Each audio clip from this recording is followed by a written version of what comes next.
热水受了凉，当晚我就烧得迷迷糊糊，意识在滚烫和冰冷之间来回拉扯，昏沉中总感觉有一双微凉的手拿着进了水的帕子，一遍遍轻轻擦我的额头。那动作一开始还有点笨拙，后来慢慢变得温柔，指尖偶尔擦过鬓角时还会有短暂的停顿。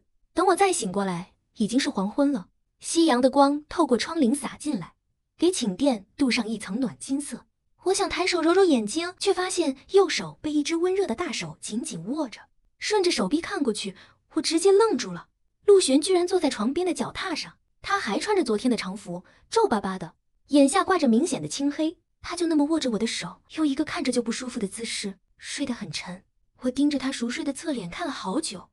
那一刻，我心里某个一直紧绷的地方好像被羽毛轻轻挠了一下，大概是我的目光太灼热。